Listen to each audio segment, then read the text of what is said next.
Welcome to today's live IELTS class. My name is Adrian. I'm streaming to you from beautiful Central Europe. I hope everybody is having a great day, has had a successful week, and is having a good weekend. In this class, we are looking at some questions and answers about the IELTS exam and perhaps about the English language as well. Thinking critically, what, why, how. So what is the IELTS? Why do we have certain strategies? Why is this exam needed? Why do we have certain forms of grammar like present perfect? How does it all work? This lesson is presented to you by aehelp.com for academic IELTS success. Please visit us there for the general IELTS. Check us out at gieltshelp.com. On both of those websites, we have lots and lots of materials to help you improve your communication and your English for your next exam. Hi, honey. Hi, Janil. Hi, Abhishek. How's everyone doing today? I'm doing fantastic. Thank you for asking, students.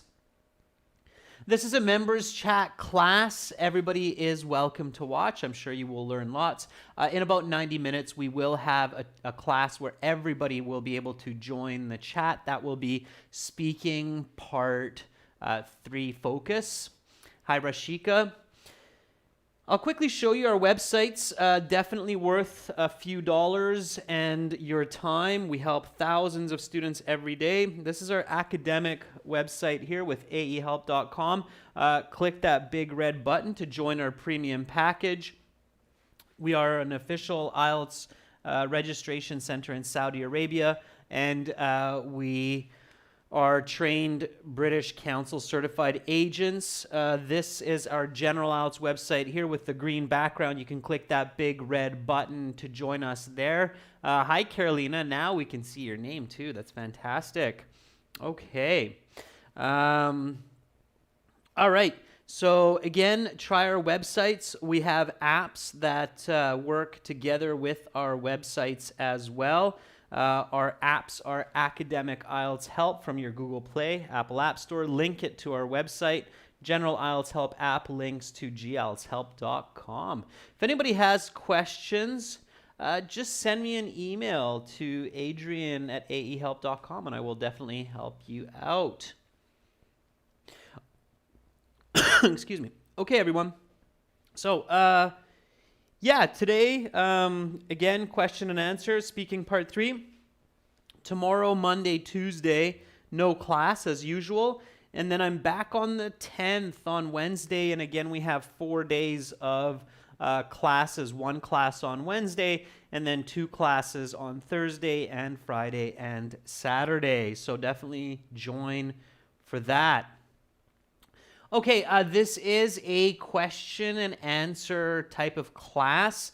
So this is where you members get a chance to just ask any question that is on your mind. If you're thinking it, somebody else is probably thinking it also. So just ask away. No question is a stupid question, only if it's not asked.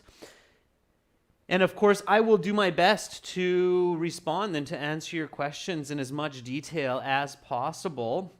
You can ask me about the IELTS exam, general questions. You can ask me questions about communication, different kinds of communication skills. You can ask me about the English language, grammar rules. I don't know every grammar rule in the English language, but I know lots. So I will definitely help you wherever I can. And if I don't have the answer, you can always email me, of course. I will take the questions as first comes, first serve. So whoever asks me the first question, I'll look at that first. And of course, if some questions are connected, then I will try to respond to them accordingly. Okay. Honey's asking, how do I improve grammar? If you can suggest any books or videos. Yeah, okay, honey. Fair enough. So getting right to the point. All right. So Honey is asking, how can I improve grammar? What books should I use? I've seen a number of books throughout the years, Honey. There's kind of one very standard one. It's just called English Grammar, and it starts with the first one, English Grammar Basics. I'm not sure who the publishing company is. I think it's Longman, if I remember correctly. And then there's intermediate and there's advanced.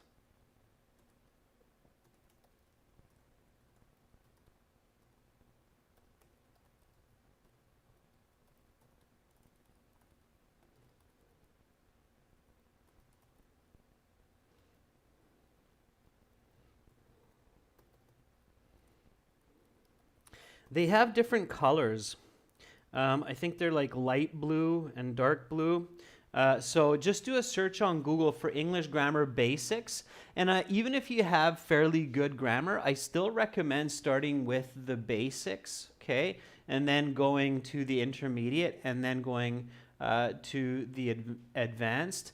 I'm sure Cambridge has some grammar books as well, so that would be good to check also. Okay. Does any of our members have any good tips for grammar books that they thought was, or they are using, or they think is quite useful? So this is where you can also share with each other. Anybody have any suggestions for a grammar book that you might have come across during your studies and thought, hey, this is a good grammar book. I can use this. Honey, you can also send me an email because I can take a look and then give you a suggestion so I can kind of refresh my memory as well of what I've seen in the past. Okay, so any suggestions? Yeah, Patricio, that's one of the titles I was, thank you, Patricio. Yeah, English Grammar in Use. Yeah, that's a good title. I've seen that one. That's a good one. Okay. Patricia, I think you mean Raymond Murphy, right? Raymond Murphy. Tanya Smith is saying the same thing. Tanya says, grammar in use. Okay. Abhishek says, I'm using Wren and Martin. So maybe check all of these out, honey.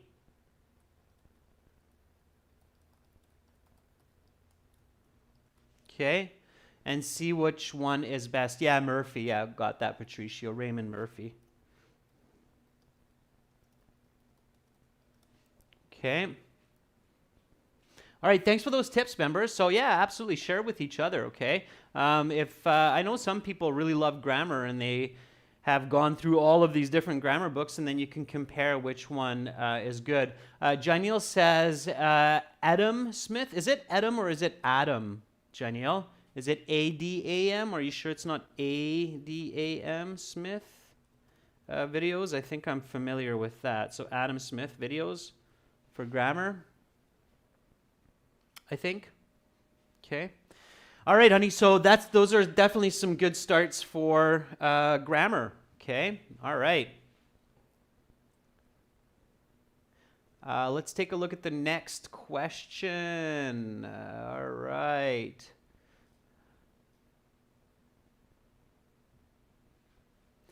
Okay, so Tanya is asking a question. How can I increase my speed in writing? 40 minutes isn't enough for me. Same in reading, right? Not some in reading, Tanya. Same in reading. Careful with your... okay, question, Tanya. Are you doing the paper-based exam or are you doing the computer-based exam? Because increasing your writing speed, if you're doing the computer-based exam, has some different strategies or some other strategies than if you're doing paper and pencil. So paper and pencil. Let's start with one because it's a big question, Tanya, if we're trying to answer reading and writing. Okay, so Tanya, I'm just going to go TS. Tanya Smith is asking, how can I increase my writing speed? Okay, and then reading speed. We'll put that in brackets. Okay, so if you're doing the computer-based, definitely touch typing. I've mentioned that software before. Anybody know what software I mentioned before? Let's see who's paying attention or who is using it. You can improve your touch typing speed using effective software like Rapid Typing Tutor or Rapid Typing, www.rapidtyping.com. Okay, All right, let's see if anybody beat me to that answer. Yeah, Abhishek says rapid typing. Honey says rapid typing. Honey, Abhishek, are you using rapid typing? Very good, Carolina. Anybody using rapid typing regularly? Just out of curiosity, has anybody been using rapid typing regularly? And by regularly, I mean like 2-3 times a week minimum for like 20, 25, 30 minutes, 15 minutes even here and there. Bahrat says, I am.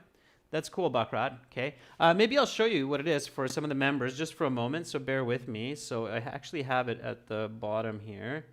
There it is. So here you have it. It's completely free, by the way, students. This is completely free software. So there's rapid typing. You just open it up and away you go. You just click a button and you are right in the...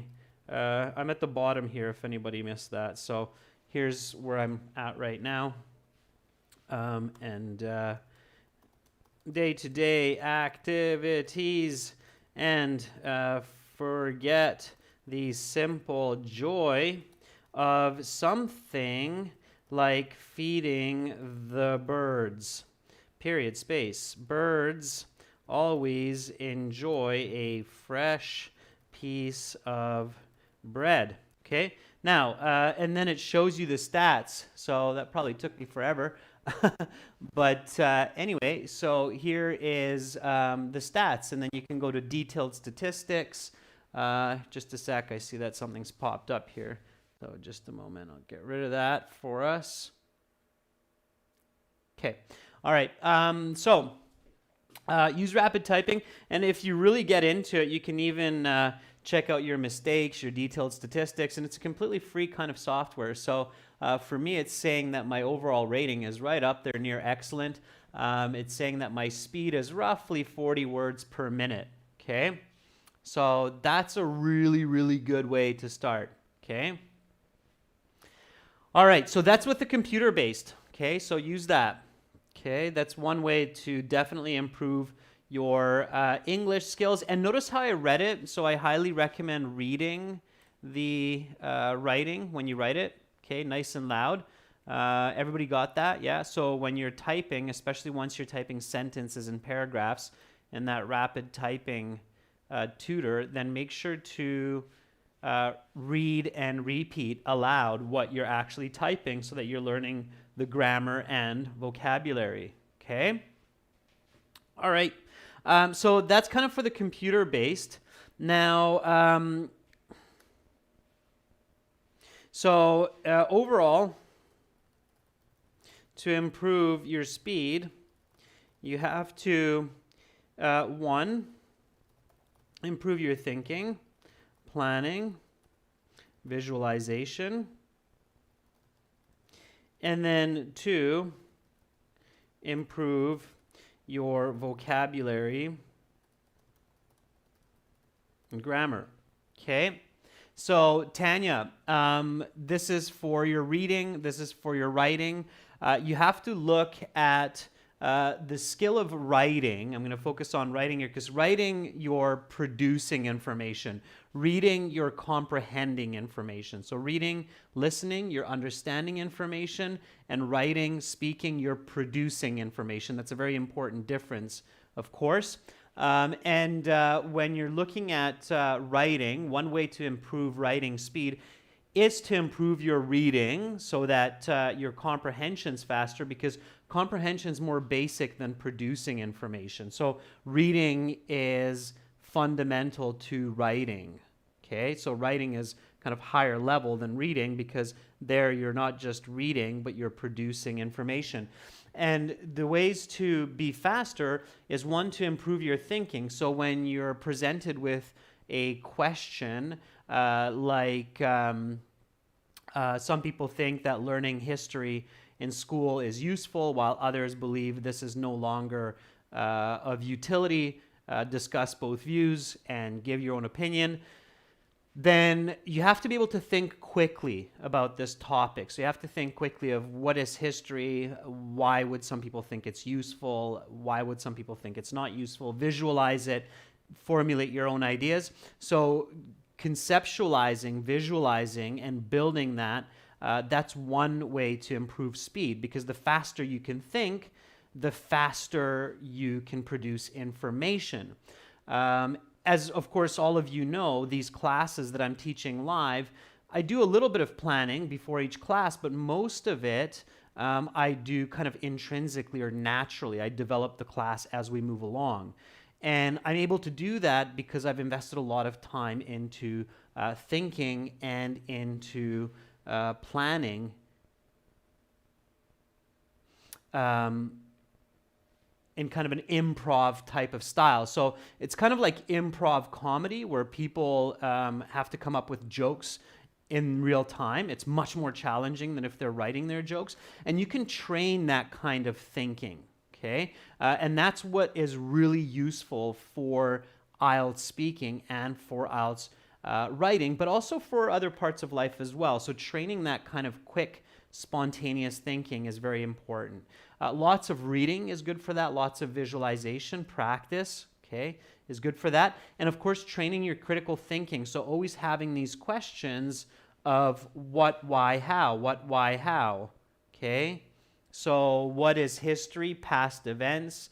Why is it important? Because we learn from them. How is it important? Well, when we accidentally release a virus into the world, it hurts many people. So we create more, we create stricter regulations and more laws around controlling laboratories and making sure that the same types of accidents don't happen in the future. Okay, so we visualize it and we move on. Okay, all right. And then, of course, you have to have the language. So the other part of that is you need to have the tools. So the words, the vocabulary, the grammar, that's your tools to express your ideas. So you have your ideas, then you have your tools to express your ideas, and you're working on both of those. Okay? I might not be saying too much new information for you with that, but you know, and maybe just reminding you of what you already know, but that's really the basics of it, okay? All right, so there are a lot of different types of exercises that people, psychologists, motivational speakers have come up with to train this type of thinking. So Tanya, another advice that I can give you before we move on, so you have a little bit something more useful or usable than just this conceptual information, is Google different types of memory, critical thinking, and visualization exercises.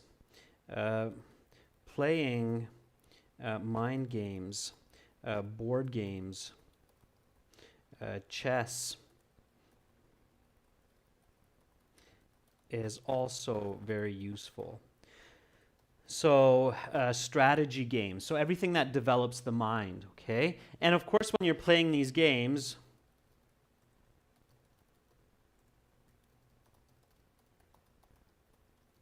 play in English. One that comes to mind right away, and I'm not sure if you're familiar with it, is Scrabble. Scrabble is a great game for, well, for anybody, but for English learners especially. It's an English word game, Scrabble. I think people find this game challenging even in their own language, but try it out. Anybody play Scrabble? Just out of curiosity, it's probably one of the most famous board games around the world. It's a word game. It's called Scrabble. Anybody play Scrabble? Scrabble definitely, especially if you're playing with a clock, if you're playing it with time limitations. Scrabble is a fantastic game, and I bet you, I haven't checked myself, but I bet you there's an app or two that's Scrabble as well. Okay, Carolina says sometimes. Okay, so Scrabble in English. Check for an app. Okay, so Bachrat says sometimes. Yeah, so Scrabble, it's a word game. Okay, so check it out.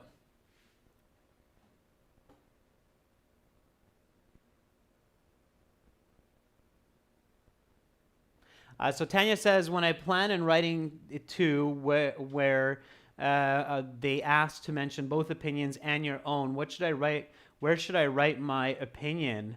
You should write your opinion in the introduction thesis, Tanya, in the body paragraph, and in the conclusion.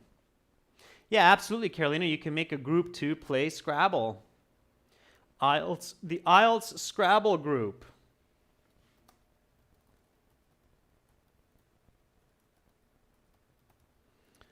There's a successful Facebook page for you. IELTS Scrabble group. Okay. All right, let me get on to someone else's question here. Carolina has the next question. Yeah, that's a tricky one, Carolina. Specially and especially. Yeah, so Carolina's asking,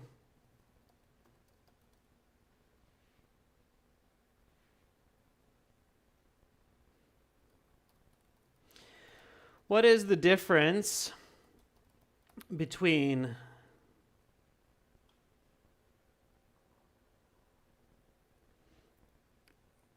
especially and especially? So as far as I know, Carolina,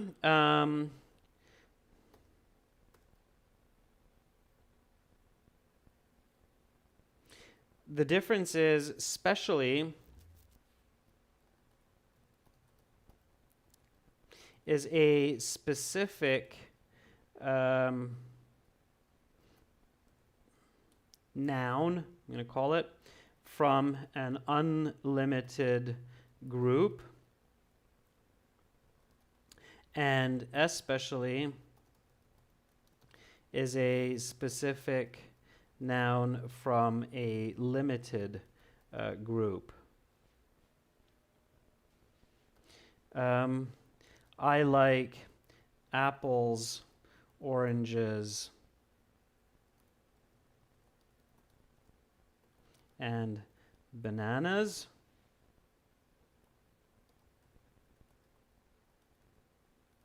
And I especially like strawberries. Okay, so it's a limited group of fruits here. I like apples, oranges, and bananas, and I especially like strawberries. So among these, elevated are strawberries, okay, from this group of 4 fruits, and especially is from an unlimited group.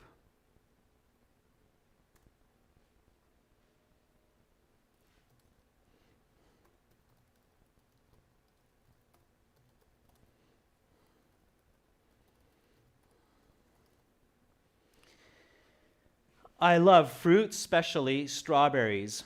Okay, so notice how grammar's not catching that either. Now, even I make mistakes with this sometimes, Carolina. It's a little bit tricky to figure out when is it a limited group, when is it an unlimited group.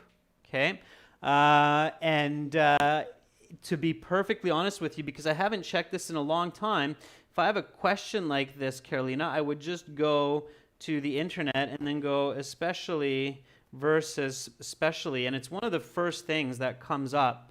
Okay, and I'm gonna kind of darken the screen up because I know it goes really bright with the background here. So yeah, so you can already see it here. Let me just jump to this first one. Let's see if it brings that up. Okay. And they're really easy to confuse, Carolina. This is one of those things, Carolina, where it wouldn't matter too much on the IELTS. So it's unlikely that you're going to lose any kind of mark for making this kind of a mistake because it's so particular, okay? So you can see it here that especially and especially have just a hair's breadth of difference between them. A hair breadth of difference means it's almost non-existent. So it's very, very close. Both can be used to mean particularly. Especially tends to be more formal, while especially tends to be more informal. So, and then what I said is that especially tends to elevate one from a limited set, and especially tends to be one from an unlimited set. Okay, so just kind of read up on it when you have a minute, Carolina. I'm sure there's going to be lots of examples here and a few different points, but again, very, very slight difference. Okay, so it's a very, very little difference between these two words. Good question, for sure. Challenging my thinking, and I like that. Okay, all right.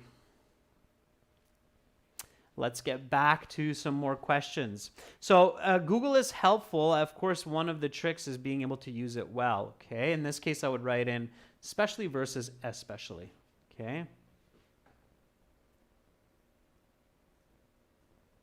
Especially carries more emphasis too, Carolina. Like, I like strawberries, apples, and oranges. Especially, I like bananas. Then it carries more emphasis because there's that vowel stressor as well at the beginning. Okay. All right. Let's see some more questions here. So, Ali says, "Dear sir, I found myself familiar with a lot of vocab and sentences with reading, but I find some difficulties when it comes to creating sentences in writing." Okay, Ali, firstly, myself is one word, okay? Myself, one word, right? I found myself familiar with a lot of vocabulary, but I find some difficulties creating sentences. So, Ali, it sounds like you're having difficulty generating ideas. So, you have to concentrate more on your communication skills and your thinking skills, your creative thinking skills, okay?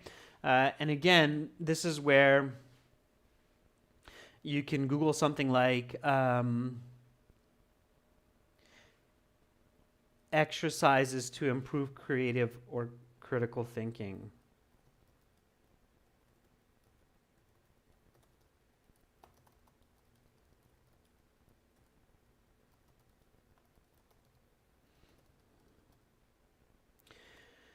Okay, so that's what I would do, Ali. I mean, there's lots out there. There's lots, and there's apps for it as well. So I guess here, what everybody has to do when they're finding it difficult to think creatively is to put more effort into training your critical and creative thinking.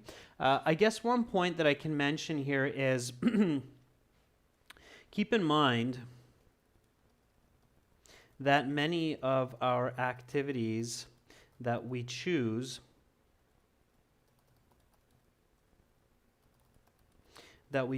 in our everyday lives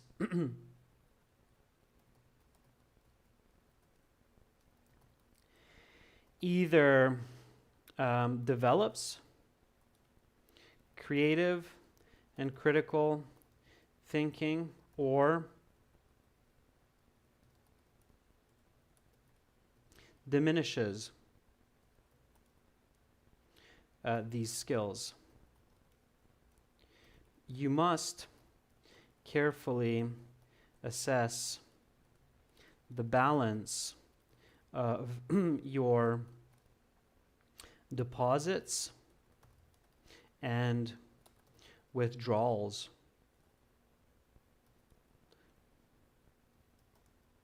on these skills.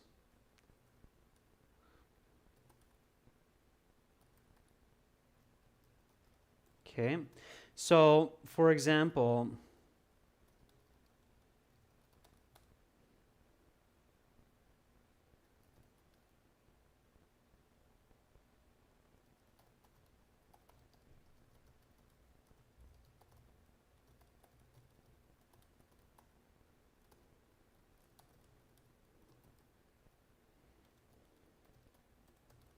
and you might find this funny, but it's true.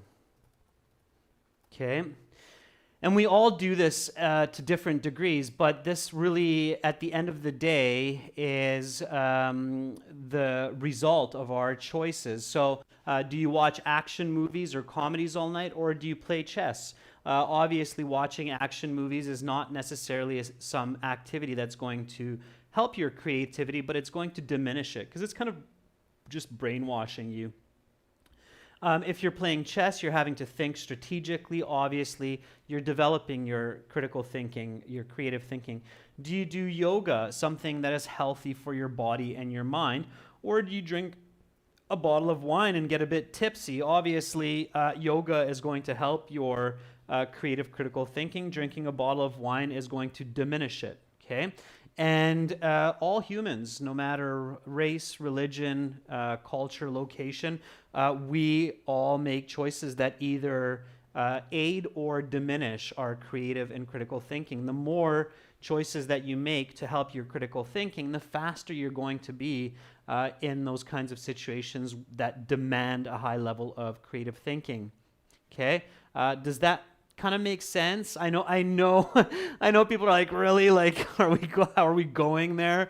Or are we going that far? Like, what my parents are telling me.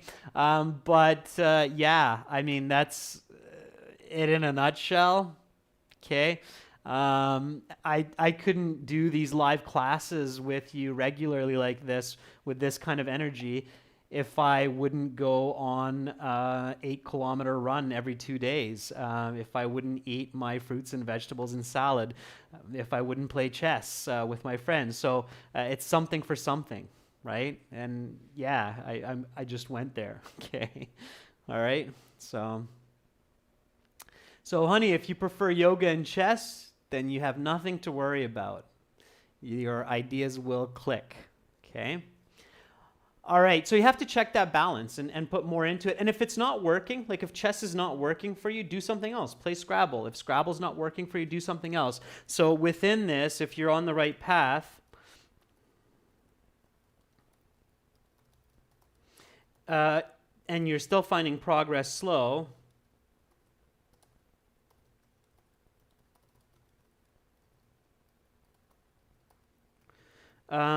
my best advice is be dynamic. Try different activities. Okay, go swimming instead of doing yoga. Maybe it will work better for you, right? Will help your creativity and your thinking more. All right. Okay, so let's see. Let's take another question.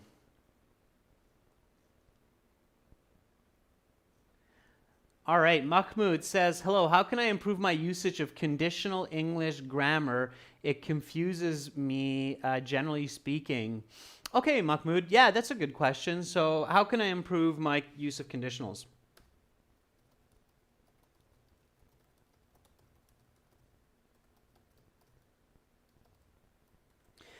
Okay,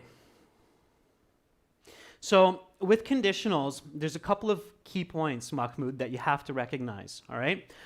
First of all, you have to recognize that a conditional is a complex sentence, which is a subordinating conjunction, okay? So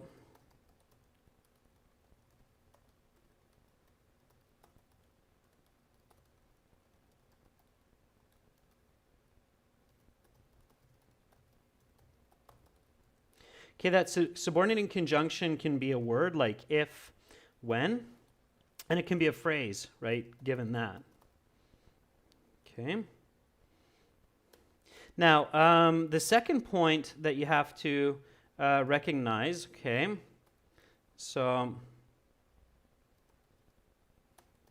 the best answer here, Mahmoud, is understand the nature and application of conditionals.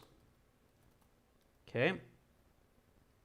So conditionals are a complex sentence which are using subordinate conjunction if, when, given that, provided that. Okay, so there's several different ones. There's more. And there are real and unreal conditions that are decided by you, the speaker.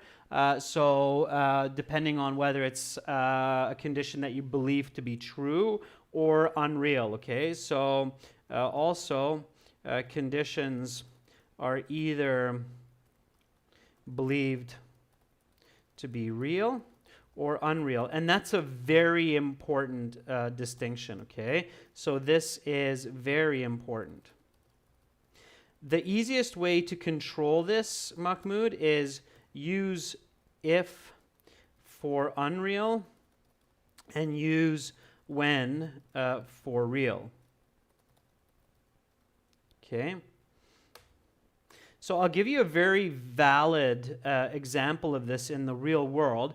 And I know that, in grammar books, you'll read it as type 1, type 2, type 3 conditionals, which is a little bit confusing. It doesn't actually say much to think about it that way in my world anyway. In my world, I like to think about it in a more from a utilitarian perspective, so the utility of the conditional. So let's say in a business meeting, okay, condition A,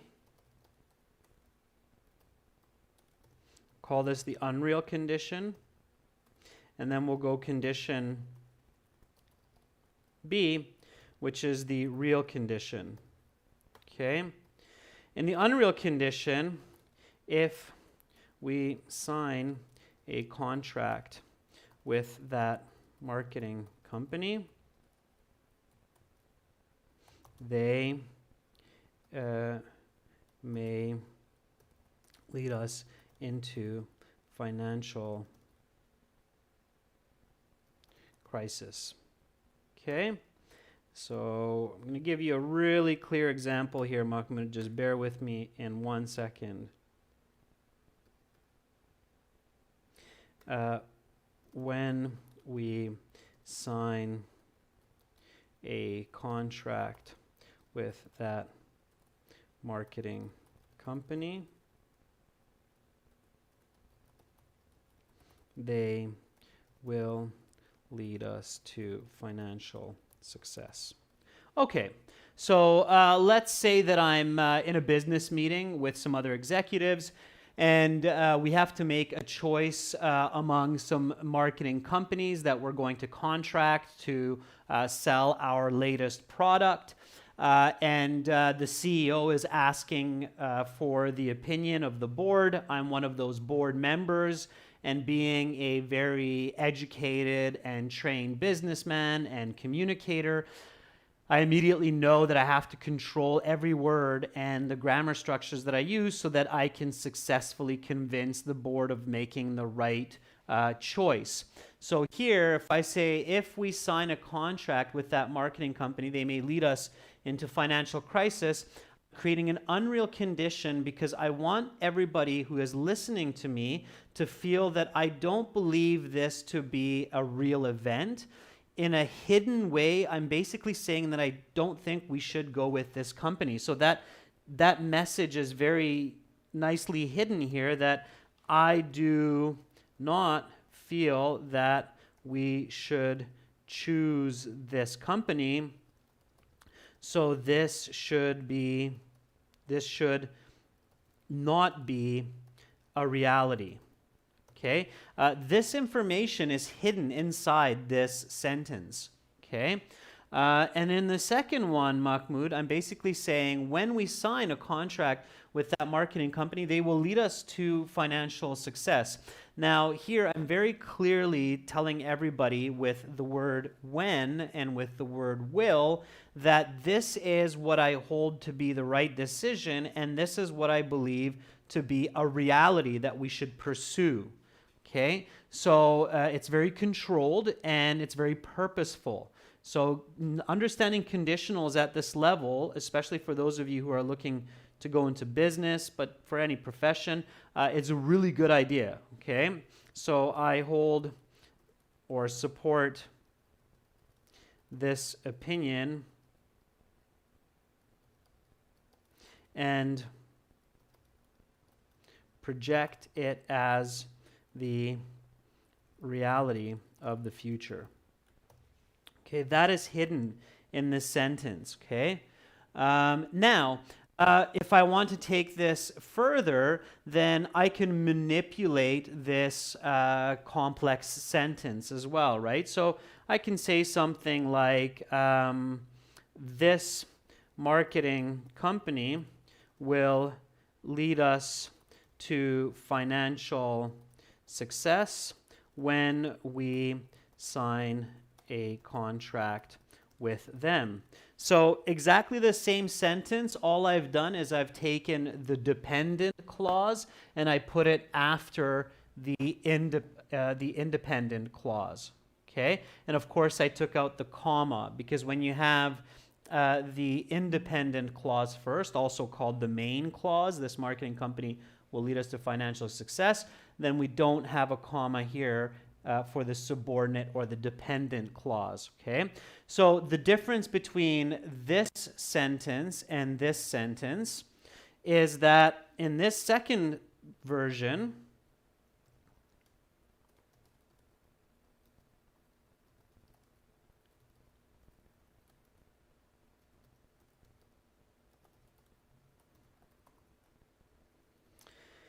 I'm emphasizing financial success with this company.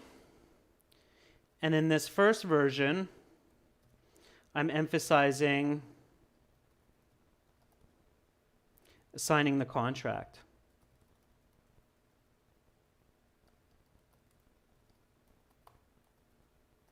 Okay, so because I'm discussing the contract first here, I'm emphasizing the contract. Because I'm discussing the financial success first, I'm emphasizing the financial success. So you can control that as well in any kind of subordinate conjunction. Okay.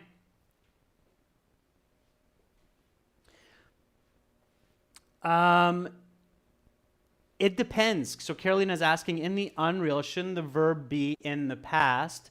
So we're going back up here. If we sign a contract, no, it can be in the present as well, because it can be in the present indicating the signing of the contract in the future. So that's one of the interesting things, Carolina, is this one, if I said if we signed a contract, it means we're planning to sign the contract now. If I write if we sign a contract, it means that we sign the contract tomorrow or next week. So it's a good question, Carolina. And I'll clarify that as well. So the verb in Unreal Conditionals is always, let me put it this way, back one from the actual time. Okay, so in this sentence, the contract is to be signed in the future. Okay, if I said if we sign the contract,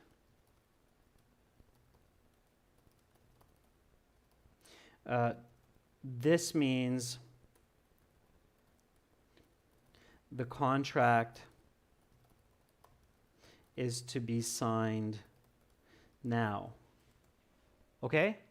Does that make sense, Carolina? So your question is valid, Carolina. It depends on when we intend for this signing to actually happen. Okay? So in my sentence, the signing isn't happening necessarily in this meeting. It's happening sometime in the future, once we've reviewed and revised all of it. Oftentimes, Carolina, you will see a present tense used in the condition because people aren't referring to a present time. They're actually referring to a time in the future. So that's why it's kind of confusing, because we're using the present tense for a lot of those conditions, but that's because a lot of those conditions refer to the future. Like if I win the lottery. If I win the lottery, it's not now, it's in the future, right? Okay. Okay, cool. Let's, yeah, so that's kind of an interesting part of the conditional forms for sure, the tense use.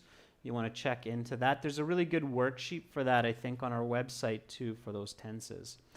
Okay, let's see. One more.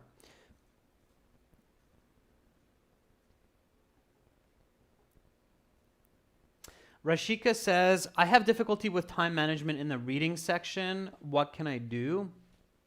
Okay, Rashika, how long does it take you to read a passage from start to finish? So the best way for me to answer that is to ask you more questions. So Rashika says, I have trouble with time management and the reading. Ideally, okay, so I'm going to just give you this. So ideally, you should be able to read the passage in 10 to 12 minutes. If you take longer to read the passage than 12 minutes, you need to work on reading fluency. Okay, that's my first tip. Second, you should not take longer than 30 to 45 seconds to answer a question on average. If you are taking longer, you are using the wrong strategy. Okay, so keep that in mind.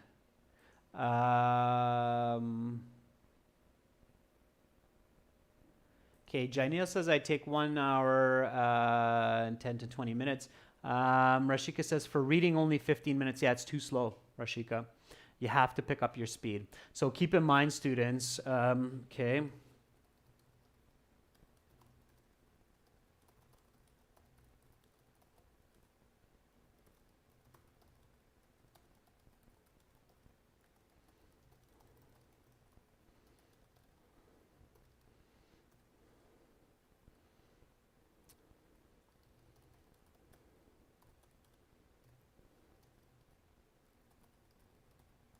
Okay, so Rashika, you have to keep this in mind that the average grade 12 student in Canada, US, UK, Australia can read one of these passages in about 6 minutes and understand about 90% of what they're reading. So even if you take 12 minutes, which is twice that, and you understand 70%, you should still be okay.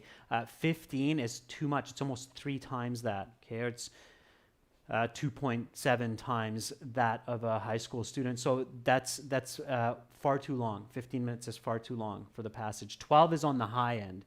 You should be closer to 10. So you have to improve your reading speed, Rashika, by about 30%, which means you have to read more frequently. So grab a book, something that interests you, and read an hour to 2 hours every day. Okay, so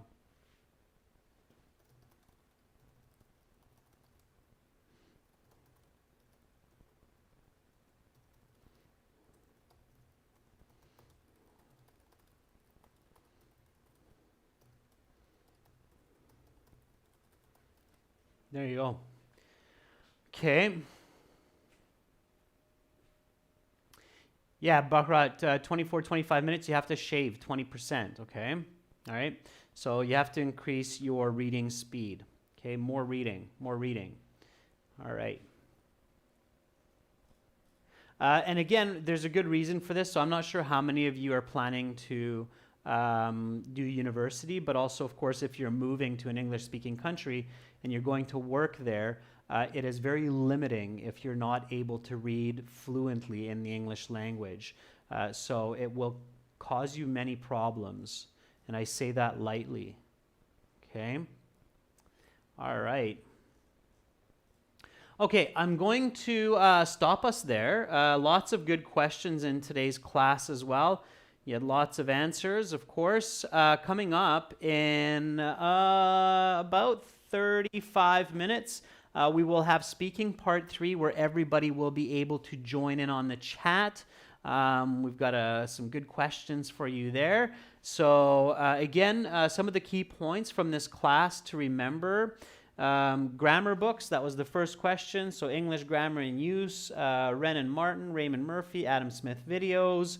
Okay, increasing reading speed. We talked about that lots today. Do more reading.